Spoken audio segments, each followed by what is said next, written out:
Hello everyone, कैसे हैं आप सब। मेरा नाम है आकाश उड़िया एंड आप सबका फिर से वेलकम है हमारी इस लेक्चर सीरीज में, जहां पर हम आपको बेसिक एडवांस लेके जा रहे हैं हमारे स्ट्रेंथ ऑफ मटेरियल में। तो जैसा कि मैंने आपको बताया था कि हमारी ट्रेनिंग शुरू होने वाली है, तो वो शुरू हो चुकी है। अब आपके लेक्चर्स जो होंगे फ्रीक्वेंट होंगे। ड्यूरेशन मैं लेक्चर्स की बढ़ा दूंगा, तो बिना टाइम बर्बाद करे चलिए शुरू करते हैं। तो फर्स्ट जो हमारा टॉपिक यहाँ पे आने वाला है that is visco elastic material. इससे पहले तक मैंने आपको पढ़ा दिया था, तो चलिए शुरू करते हैं। तो जैसा कि नेम बता रहा है, विस्को इलास्टिक एक ऐसा मटेरियल जिसके पास बहुत प्रॉपर्टीज हैं, viscosity as well as elastic property है, उसको हम विस्को इलास्टिक मटेरियल की कैटेगरी में लेकर आते हैं। इनकी एक खास बात होती है कि दे शो टाइम डिपेंडेंट स्ट्रेन। ये बहुत ज्यादा इंपॉर्टेंट प्रॉपर्टी है।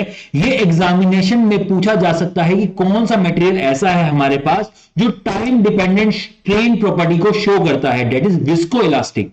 इसका मतलब यह है कि अगर आपने एक मटेरियल है उस पर आपने फोर्स वगैरह लगा रखा है, अगर वो विस्को इलास्टिक मटेरियल है तो टाइम के साथ उसका स्ट्रेन जो होगा वो वेरी करता जाएगा। बहुत इंपॉर्टेंट प्रॉपर्टी है। इसकी जो नेक्स्ट इंपॉर्टेंट प्रॉपर्टी है वो ये है, hysteresis is seen in stress strain curve. इसका मतलब क्या है, जरा यहां पर आप समझेंगे। मैं ये कह रहा हूं कि मान लीजिए मैं यहां पे कुछ इस तरीके से स्ट्रेस स्ट्रेन कर्व ड्रॉ कर रहा हूं, तो थोड़ा सा ऊपर करते हैं उठा के। ये मैं स्ट्रेस स्ट्रेन कर्व ड्रॉ कर रहा हूं of my visco elastic material. मान लीजिए जो आपकी लोडिंग कर्व है इस मटेरियल की वो कुछ इस तरीके से है, मैं इस तरीके से लोडिंग कर रहा हूं, और जो इसकी अनलोडिंग कर्व है वो मान लीजिए कुछ इस तरीके की है। This is the unloading curve. तो यहां पर इन लोडिंग और अनलोडिंग कर्व के बीच का जो एरिया होगा that is the energy lost while loading and unloading. ठीक है। इसी जो ये जो एनर्जी लॉस हुई है इसी को हम क्या बोलेंगे, हिस्ट्रेसिस लॉस बोलेंगे। क्या बोलेंगे, हिस्ट्रेसिस लॉस बोलेंगे। याद रखिएगा, याद रखिएगा इस बात को, किसी ना किसी एग्जाम में पूछ लिया जा सकता है कि हिस्ट्रेसिस लॉसेस क्या होते हैं। तो रेजिलियंस के बारे में ऑलरेडी मैं आपको बता चुका हूं, एनर्जी किस तरीके से होती है वो सब मैं आपको समझा चुका हूं, तो आई होप ये भी आपको क्लियर हो गया होगा। नेक्स्ट यहां पे आता है स्ट्रेस रिलैक्सेशन अकर्स। ये बात तो आपको समझ आ गया है, स्ट्रेस रिलैक्सेशन के बारे में पूरा पढ़ा दिया मैंने। Next that is creep occurs. इसमें क्रीप भी शो होती है, ये भी आप अच्छी तरह जानते हैं क्रीप क्या होती है। नेक्स्ट यहां पे आते हैं approximate stress strain curves. Exam में पूछा जा सकता है, देख लीजिएगा इसको ढंग से। यहां पर एक वर्ड आने वाला है प्लास्टिक। इलास्टिक प्रॉपर्टी क्या होती है जानते हैं आप, प्लास्टिक क्या होता है जरा इसको समझ लीजिए। मैं अगर ये बोलूं कि अगर मेरे पास कोई एक मटेरियल है और उस पर मैं लोड लगा रहा हूं और उसमें स्ट्रेन इंक्रीज हो रहा है without the increase in stress. दोबारा बोल रहा हूं, एक मटेरियल है, मैं उस पर लोड लगा रहा हूं और उसमें स्ट्रेन इंक्रीज हो रहा है विदाउट इंक्रीज इन स्ट्रेस, तो मैं उस मटेरियल को प्लास्टिक मटेरियल की कैटेगरी में लेकर आऊंगा। तो अगर मेरे पास यहां पे स्ट्रेस स्ट्रेन कर्व ड्रॉ करनी हो किसकी, मेरे इलास्टोप्लास्टिक मटेरियल, किसकी, इलास्टोप्लास्टिक मटेरियल की, तो कैसी होगी जरा देखिएगा इस बात को। तो यहां पे खाली इलास्टोप्लास्टिक नहीं है, मैं इसको साथ में एक और चीज लिख रहा हूं, लीनियर इलास्टोप्लास्टिक मटेरियल। ठीक है। तो आप यहां पे देख सकते हैं जीरो से लेकर एक सर्टेन पॉइंट तक, जीरो से लेकर एक सर्टेन पॉइंट तक ये एक इलास्टिक प्रॉपर्टी शो कर रहा है and it is linearly variable. ये कर रहा है, लीनियरली वेरी कर रहा है। लेकिन एक पॉइंट के बाद यहां पर आप देख सकते हैं स्ट्रेस का इंक्रीज नहीं हो रहा है, सिर्फ और सिर्फ स्ट्रेन का इंक्रीज हो रहा है। तो यहां पर ये क्या शो कर रहा है, प्लास्टिक प्रॉपर्टी शो कर रहा है, therefore it is linearly elastoplastic material. I hope ये बात समझ आ गई होगी। नेक्स्ट यहां पे हम बात कर रहे हैं elastoplastic with strain hardening. Strain hardening क्या होती है ऑलरेडी आप जानते हैं। तो यहां से लेते यहां तक ये इलास्टिक है, then it is showing strain hardening property. अगर इसी तरीके से मैं आपको स्ट्रेन सॉफ्टनिंग के बारे में बात करूं तो आपका कर्व क्या होगा, आपका कर्व कुछ इस तरीके से ऊपर जाएगा टिल इलास्टिक प्रॉपर्टी, देन यहां पे आपकी स्ट्रेन सॉफ्टनिंग होगी। ये कर्व ऊपर की तरफ नहीं जाएगा, नीचे की तरफ आ जाएगा। This is elastoplastic with strain softening. अब यहां पे जो आने वाला है that is ideal rigid behaviour. ये बहुत इंपॉर्टेंट है क्योंकि अभी जब हम न्यूमेरिकल भी करेंगे तो वहां पे जो कुछ बार्स वगैरह लगे होंगे उसमें लिखा होगा assume this is rigid bar. तो रिजिड रिजिड मटेरियल का मतलब क्या है जरा समझिए। अगर मैं ये कह रहा हूं कि मेरा कोई एक मटेरियल है वो आपका रिजिड है, इसका मतलब है कि उसमें स्ट्रेन जो आ रहा है वो आपका जीरो आ रहा है। ठीक है। आप जितना मर्जी फोर्स लगा दीजिए, आप 10 हाथी ऊपर चढ़ा दीजिए, लेकिन उसमें स्ट्रेन जो आ रहा है वो एग्जैक्टली जीरो आ रहा है, उसमें कोई स्ट्रेन नहीं आ रहा। तो आप यहां भी देख सकते हैं, आप यहां पे लोड लगाते जा रहे हैं, स्ट्रेस जो है वो वैल्यू इंक्रीज होती जा रही है, लेकिन स्ट्रेन यहां पे नहीं आ रहा है। इसको बोलते हैं रिजिड मटेरियल। आई होप ये बात समझ आ गई होगी। अच्छा, अगर मैं ये बोल रहा हूं कि रिजिड मटेरियल में स्ट्रेन जीरो होता है, तो ये बताइए कि आज इसका जो ई होगा, मॉडुलस ऑफ इलास्टिसिटी होगा, उसकी वैल्यू कितनी होगी? थोड़ा दिमाग लगाइए और कमेंट सेक्शन में लिखिएगा। तो यहां पर आप देखिए, ई जो होता है इसका फॉर्मूला होता है स्ट्रेस बाय स्ट्रेन। अगर स्ट्रेन यहां पर जीरो है तो ऑब्वियस सी बात है आपकी ई की वैल्यू यहां पर इनफाइनाइट हो जाएगी। Modulus of elasticity rigid material कितना होता है आपका यहां पर इनफाइनाइट होता है। ठीक है, इसी तरीके से एक कर्व बन सकता है रिजिड एंड प्लास्टिक मटेरियल का, कि वो एक सर्टेन स्ट्रेस लेवल तक तो रिजिड रहे, एक सर्टेन स्ट्रेस लेवल तक तो रिजिड रहे, लेकिन उसके बाद प्लास्टिक बिहेवियर शो कर दे। तो उसका कर्व जो बनेगा वो कुछ इस तरीके का बनेगा। ये आपका जो मैं कर्व बना के दिखा रहा हूं रेड पेन से, this is rigid and plastic, this is rigid and plastic. ठीक है, यहां पे आप देखिए आइडियल फ्लूइड बिहेवियर, फ्लूइड में उसका अपोजिट, रिजिड का अपोजिट होता है फ्लूइड में, इसमें स्ट्रेन में इंक्रीज मिलता है लेकिन स्ट्रेस में इंक्रीज नहीं मिलता। तो ये जो कर्व आती है, this is ideal fluid behaviour, this is ideal fluid behaviour. चलिए, तो ये सब चीजें आपको समझ आ गई होंगी, बिल्कुल बेसिक हैं। आप इस तरीके, और कुछ भी अगर वो दे दे तो आप इस तरीके से उसके कर्व को बना सकेंगे, इसमें कोई भी दिक्कत नहीं होगी आपको। नेक्स्ट यहां पे आता है हुक्स लॉ। हुक्स लॉ क्या होता है ऑलरेडी आप जानते हैं, stress is directly proportional to strain. तो ये सब चीजें आपको ऑलरेडी मैं बता चुका हूं, लेकिन खास बात याद रखना, ये तभी वैलिड होगा जब मेरा मटेरियल क्या हो, लीनियर इलास्टिक मटेरियल हो। कौन सा हो? लीनियर इलास्टिक मटेरियल हो, साथ ही साथ क्या हो, होमोजेनियस एंड आइसोट्रोपिक हो। आपको याद होगा रेजिलियंस में मैंने एक क्वेश्चन कराया था जिसमें सिग्मा जो था वो सी एप्सिलॉन स्क्वायर की तरह वेरी कर रहा था। तो यहां पर आपका सी रखा गया था, ई की वैल्यू नहीं रखी गई थी, क्योंकि लीनियर इलास्टिक वेरी नहीं कर रहा है। अगर लीनियरली इलास्टिक वेरी कर रहा है तभी आपका sigma is equal to E into epsilon होता है। अगर नहीं है तो वहां पे ई नहीं आएगा, वहां पे सम अदर कांस्टेंट आ जाएगा। चलिए, नेक्स्ट हम यहां पे बात करने वाले हैं हमारे न्यूमेरिकल्स की। अब यहां पे बहुत इंपॉर्टेंट चीज शुरू होने वाली है, कृपया इसको ढंग से देखिएगा। ठीक है, यहां पर देखिए इस बात को, यहां पर मैं कह रहा हूं मेरा जो सिग्मा है वो है आपका E इंटू एप्सिलॉन। सिग्मा की वैल्यू क्या होती है? ये होती है P बाय ए। एप्सिलॉन की वैल्यू क्या होती है? ये होती है change in length divided by original length. तो अगर मेरे को यहां पे चेंज इन लेंथ की वैल्यू चाहिए तो वो क्या आ जाएगा? P into L divided by AE। बहुत इंपॉर्टेंट फॉर्मूला है, हर एग्जामिनेशन में इससे ऊपर एक कोई ना कोई क्वेश्चन बन जाता है। तो डेल्टा एल सिंपल क्या है? PL ओवर AE मेरे पास यहां पर फॉर्मूला आ जाएगा। ठीक है, यहां पर देखिए इस बात को बहुत ज्यादा ढंग से, यहां पर ये मेरे पास एक प्रिज्मेटिक बार है। कौन सा बार है? प्रिज्मेटिक बार है। प्रिज्मेटिक बार का मतलब क्या है कि अलोंग द लेंथ उसका एरिया चेंज नहीं हो रहा है। तो ये इसकी लेंथ L है, इसका एरिया जो रहेगा वो कांस्टेंट रहेगा। इस तरीके से एरिया वेरी नहीं कर, एक तरफ छोटा एक तरफ बड़ा, ऐसा नहीं होगा, कांस्टेंट रहेगा। तो दिस इज प्रिज्मेटिक बार। तो प्रिज्मेटिक बार के ऊपर अगर मैं P लोड लगा रहा हूं, ठीक है, तो उसमें जो एक्सटेंशन आ रही है डेल्टा एल, वो हम इस फॉर्मूले से निकाल सकते हैं। ध्यान देने वाली बात यह है कि इसमें हमने बार का सेल्फ वेट नहीं लिया है। इसमें जो एक्सटेंशन हम ले रहे हैं that is only due to the load that is applied, that is P. तो पी लोड की वजह से एक्सटेंशन कितनी आएगी? That is P L over A E. ये मेरे पास यहां पर फॉर्मूला बन के आ जाता है। चलिए इसके ऊपर एक क्वेश्चन कर लेते हैं। मैं ये कह रहा हूं कि मान लीजिए कि जो लोड लग रहा है दैट इज 10 किलो न्यूटन, कुछ भी ले लीजिए।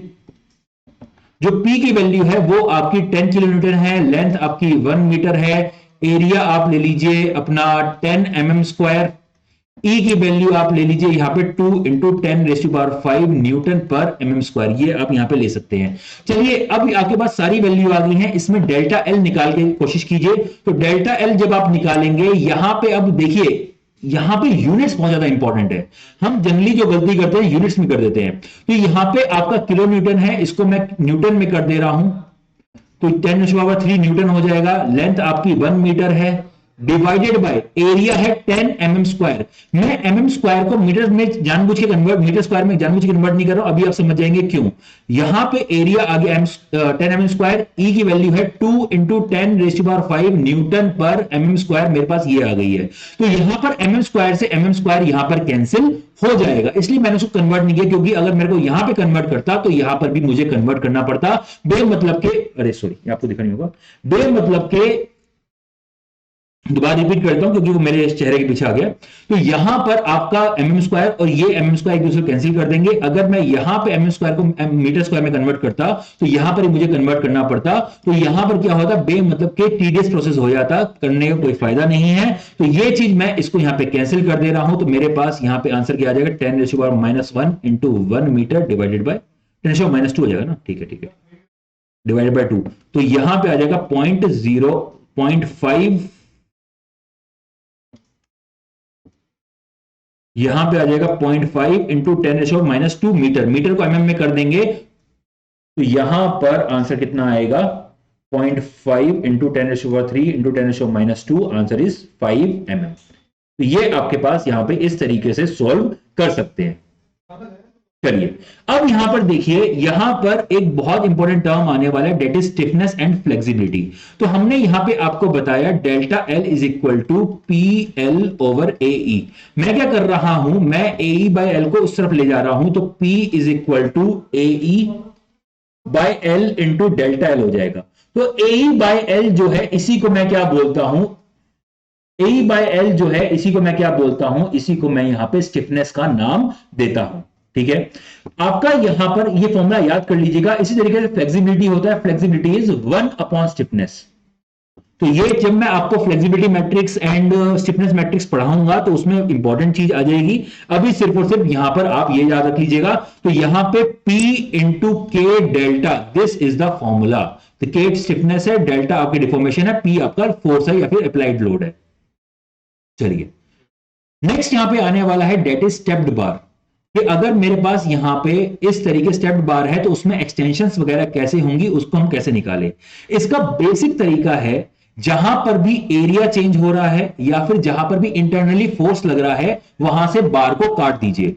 फॉर एग्जांपल अगर यहां पे मेरा एरिया चेंज हो रहा है तो मैंने क्या किया, यहां से बार को काट दिया। सिमिलरली यहां पर मेरा एरिया चेंज हो रहा है तो यहां पर मैंने क्या किया, बार को काट दिया है। ठीक है, अब जब मैंने बार को काट दिया है, अब बाकी बचे हुए पोर्शन को अलग अलग बना के रख दीजिए। तो पहले जो ये वाला पोर्शन है इसको मैं अलग से बना दे रहा हूं, ये मेरा ये पोर्शन आ गया। ठीक है, ये आपकी लेंथ L3 है, L3 लेंथ है ना, और यहां पे PD लगा हुआ है। फिर मेरा आया ये वाला पोर्शन, इसको मैं अलग से बना के दिखा दे रहा हूं इसी के ऊपर।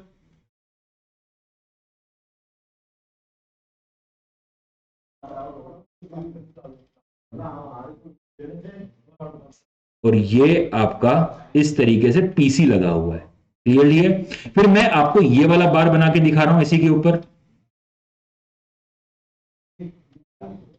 ये आपका ये बार आ गया। फिर इसके ऊपर मैं ये वाला पोर्शन बना के दिखा रहा हूं, इसमें आपका पीबी जो है वो ऊपर की तरफ लगा हुआ है, दिस इज पीबी। तो इस तरीके से आपको बार को काट लेना है। ठीक है, अब चलिए, अब सिर्फ और सिर्फ मैं इस बात पे फोकस करने वाला हूं, इस चीज पे। अब सिर्फ और सिर्फ मैं इस पे फोकस करने वाला हूं। पहले तो सिर्फ काट देना है, अब काट के अलग अलग कर दिया है तो अब इस पे फोकस कीजिए। तो यहां पर आपका इस तरीके से पीडी फोर्स लगा हुआ है और इसकी जो लेंथ है that is L3। PD force लगा हुआ है एंड इसकी जो लेंथ है डेट इज L3। अब देखिए, अगर मेरे पास ये एक बार है, ठीक है, इसके ऊपर सिर्फ और सिर्फ एक तरफ से मैं फोर्स लगा रहा हूं तो इसका ट्रांसलेशन हो जाएगा ना। समझिए इस बात को, आपका बार यहां से पड़ा हुआ था, मैं नीचे से खींच रहा था तो इसकी लेंथ में इंक्रीज हो रहा था, ट्रांसलेशन नहीं हो रहा था। फॉर एग्जाम्पल ये मेरे पास बार है, अगर मैं इसको छोड़ दूं तो ग्रेविटी इसको फ्री फोर्स बना रहा है। अगर एक तरफ से फोर्स आ रहा है तो ये सिर्फ और सिर्फ नीचे ट्रांसलेशन होगा, ठीक है, डिफॉर्मेशन नहीं होगा फिर उसका। लेकिन यहां पे आपका डिफॉर्मेशन हो रहा है, ट्रांसलेशन नहीं हो रहा है। तो इसका मतलब है कि अगर कोई एक फोर्स नीचे खींच रहा है तो ऊपर भी तो कोई ना कोई फोर्स होगा जो इसको रोक रहा होगा। फॉर एग्जाम्पल ये बार है, ग्रेविटी इसको नीचे खींच रही है, अगर ये ऊपर रुका हुआ है तो मेरे हाथ ने सेम ग्रेविटी वाले फोर्स को काउंटरएक्ट कर रखा है, तब ये नीचे नहीं गिर रहा। ठीक है, तो यहां पर इसको अगर इक्विलिब्रियम में रखना है, इस बार को, इसका ट्रांसलेशन रोकना है, तो अगर इस फोर्स, ये फोर्स एक नीचे लग रहा है तो यहां पर भी क्या होगा, एक फोर्स इस तरीके से आपको शो करना पड़ेगा to keep it in equilibrium. ठीक है, तो ये बार आपका क्या हो गया, इक्विलिब्रियम में हो गया है।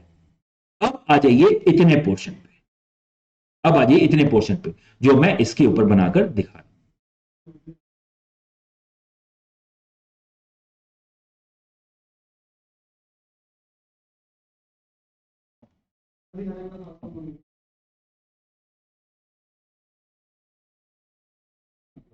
अब देखिए ये पोर्शन और ये पोर्शन आपस में, अभी तो मैंने अलग अलग करके दिखा रहा है, लेकिन एक्चुअल में तो इंटरकनेक्टेड है ना। एक सरफेस ये है, एक सरफेस ये है, ठीक है। इस सरफेस के ऊपर आपने ये फोर्स दिखा दिया, इस सरफेस के ऊपर आपने ये फोर्स दिखा दिया, ये ऊपर की तरफ, ठीक है। अब देखिए अगर खाली नीचे से फोर्स आ रहा होता ऐसे, ये फोर्स आ रहा होता तो ऊपर वाले पोर्शन को तो और ऊपर उठा देता ना ये, समझ आया।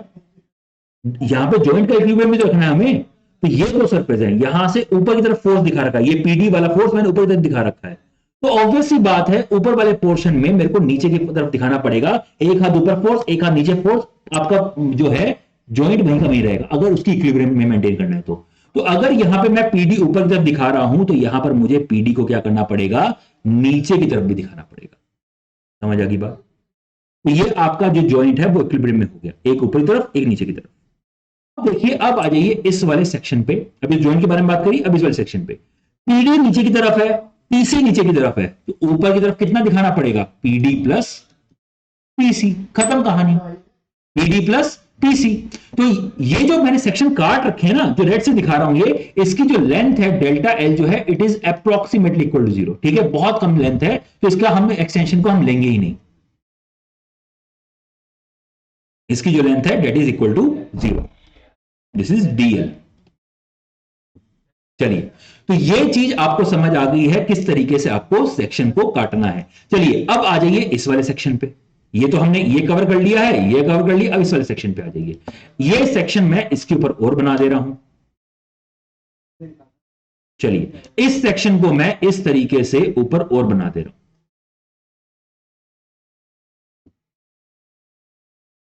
तो यहां पे अगर ज्वाइंट इक्विलिब्रियम देखें तो ये आपका ऊपर लग रहा है, तो यहां पे क्या होगा, नीचे लगाना पड़ेगा पीडी प्लस पीसी।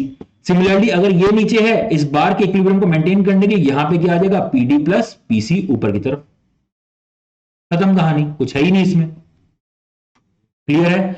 अब ये देखिए इस वाले सेक्शन को, इस वाले सेक्शन उठा लेते हैं, तो ये वाला सेक्शन आपका ये है जो मैंने सेक्शन को काट रखा था, उसमें पीबी जो है वो ऊपर की तरफ है। अब देखिए यहां पर आपका पीडी प्लस पीसी ऊपर है, तो यहां पर क्या होगा, पीडी प्लस पीसी नीचे। एक मिनट यहां पे थोड़ा शोर हो रहा है यार, थोड़ा धीरे, अरे भाई थोड़ा धीरे कर लो यार, विमल थोड़ा धीरे भाई, रिकॉर्डिंग आ रहा है। चलिए तो यहां पर क्या हो रहा है, पीडी प्लस पीसी नीचे है, पीबी ऊपर की तरफ है, ये मान लीजिए आपका 10 है, ये मान लीजिए आपका 5 है, ये आपका 2 है, तो नीचे की तरफ लग रहा है, नीचे की तरफ लग रहा है 15, 10 प्लस 5 15, और ये ऊपर की तरफ लग रहा है 2, तो आपका नेट जो आपका फोर्स आ रहा है जो अभी इनइक्विलिब्रियम में है वो कितना है, 13 का, तो यहां पर आपका 13 का ऊपर और लगाना पड़ेगा तभी तो इक्विलिब्रियम में रहेंगे ना, समझ आई बात। 15 का नीचे लग रहा था, 2 ऊपर लग गया, अब 13 और ऊपर लगाओगे तभी तो इक्विलिब्रियम में रहेगा, तो ये 13 क्या है, ये 13 कैसे आएगा, this will be equal to PD plus PC minus PB, खत्म कहानी, कुछ है ही नहीं इसमें। तो इस तरीके से आप क्या कर सकते हैं, आपके बार में कितने कितने फोर्सेस आ रहे हैं इस चीज को आप यहां पे नोट कर सकते हैं, क्लियर है। चलिए अब इसके ऊपर एक न्यूमेरिकल कर लेते हैं, इसमें आपको ज्यादा दिक्कत नहीं होगी, बस सेक्शन को काटना सीखिए, उसको इक्विलिब्रियम बनाना सीखिए, सब कुछ आपको आ जाएगा। अब यहां पर एक क्वेश्चन हम करते हैं जिसको आप अच्छी तरह समझ लेंगे। तो ये क्वेश्चन आपके सामने है कंपोजिट बार का, जरा देखिए इस बात को। तो यहां पर आप देख सकते हैं, इसमें आपको क्या करना है, इस बार की लेंथ में इंक्रीज चेंज इन लेंथ निकालना है। इस बार में यहां पे ये 3p लगा हुआ है, यहां पे 8p लगा हुआ है, यहां पे 5p लगा हुआ है, यहां पे x लगा हुआ है, इस x की वैल्यू आपको नहीं पता। तो अगर ये आपका कंप्लीट बार इक्विलिब्रियम में है, इधर से 3p लगा हुआ है, इधर से 5p लगा हुआ है, लेकिन ये बार वहीं का वहीं है, इसका ट्रांसलेशन नहीं हो रहा, इसका मतलब है कि आपका समेशन ऑफ fx क्या होगा, 0 होगा। उसका डिफॉर्मेशन हो रहा है लेकिन ट्रांसलेशन नहीं हो रहा, इस तरीके से आगे नहीं बढ़ रहा है। तो इसका मतलब क्या है, समेशन ऑफ एफ एक्स क्या होगा, 0 होगा। तो यहां पे वैल्यू कितनी आ जाएगी, 3p।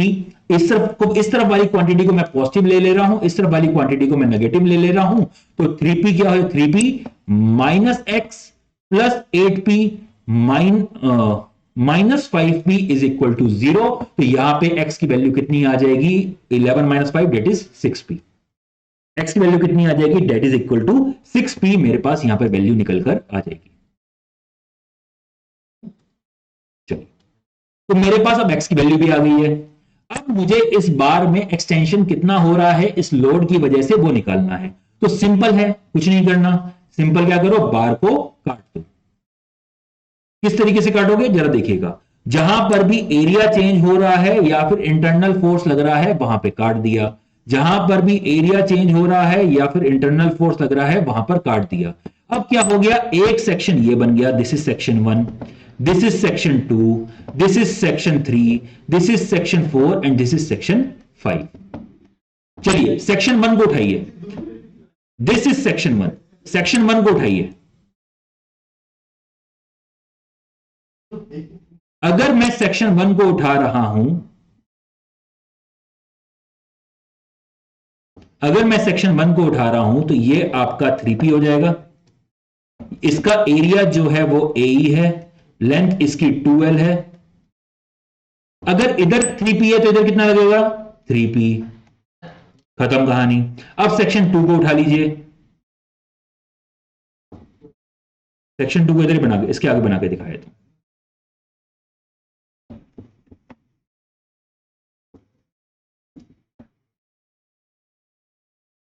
ये मेरा सेक्शन, ये सेक्शन 1 था, ये मेरा सेक्शन 2 था।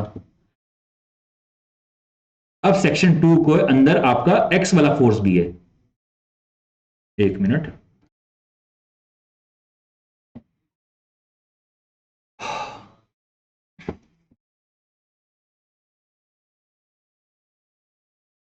गलती से कट पे क्लिक हो गया। हाँ चलिए, अब सेक्शन 2 को देखिए। तो इधर आपका इंटरनल फोर्स भी है, ये है आपका इंटरनल फोर्स x, जिसकी वैल्यू कितनी है, 6p। तो इधर 3p लगाया है, तो यहां पे इक्विलिब्रियम मेंटेन करने के लिए 3p ऐसे नहीं लगाओगे, लगाओगे। तो अब सेक्शन 2 में देखिए, 3p इधर लगा है, 6p इधर लगा है, तो बचा हुआ कितना, 3p। किस डायरेक्शन में लगाओगे, इस डायरेक्शन में लगाओगे ना। तो ये आपने 3p इस डायरेक्शन में, because 3p 6p and 6p ये इक्विलिब्रियम में हो गया। ठीक है, तो ये आपका सेक्शन 2 भी आपने बना दिया। अब सेक्शन 3 पे आ जाइए, इस वाले सेक्शन पे आइए। अगर मैं इस सेक्शन को यहां पे बना रहा हूं तो ये आपका सेक्शन बन गया है।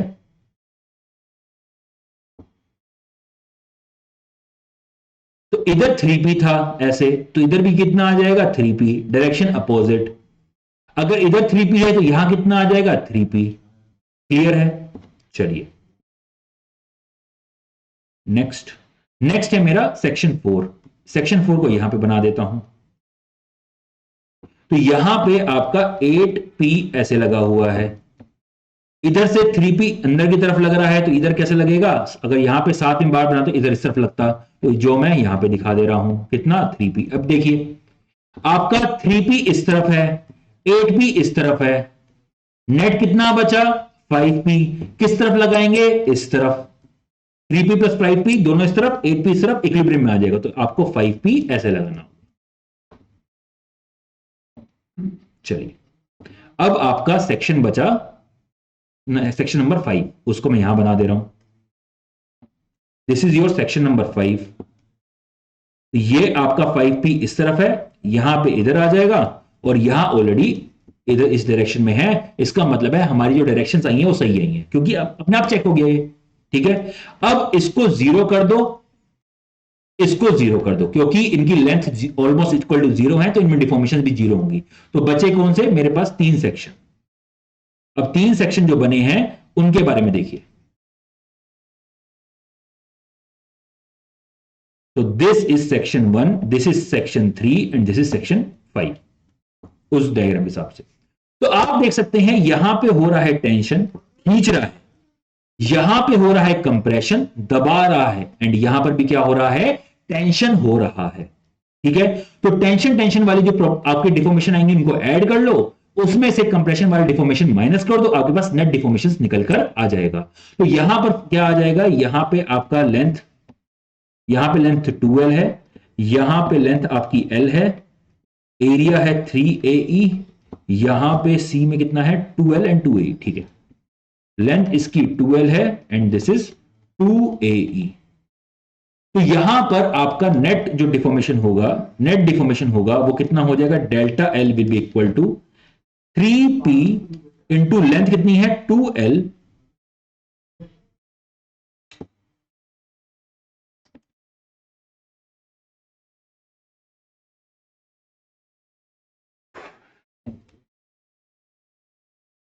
बार बार हैंग हो रहा है।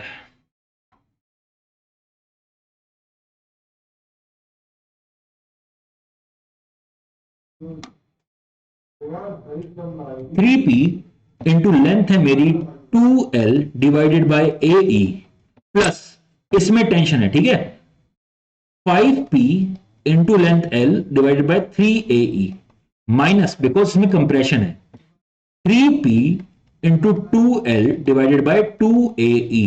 तो आंसर कितना आया, यहां पे आपका ये 2 से 2 कैंसिल हो जाएगा, यहां पे आ जाएगा 6PL ओवर AE, ये आ जाएगा 5PL over 3AE minus 3PL over AE। तो आंसर कितना आया, ये आया आपका 14PL over AE in positive, positive मतलब आपका टेंशन में खींच रहा है। ठीक है, तो ये आपका नेट डिफॉर्मेशन आ गया। इस तरीके से आप इस तरह के क्वेश्चन को सोल्व कर सकते हैं। तो एक क्वेश्चन और है, आप यहां पे इस क्वेश्चन को देखिए, नेक्स्ट वाले लेक्चर में मैं इसका आंसर दूंगा, आप इसको सोल्व करने की कोशिश कीजिए। ठीक है, ये 2 क्वेश्चन है, इसको सोल्व कीजिए, नेक्स्ट वाले लेक्चर में इसको हम कवर करेंगे। ठीक है, तो मिलते हैं नेक्स्ट लेक्चर में, तब तक नमस्कार, all the best for your preparation.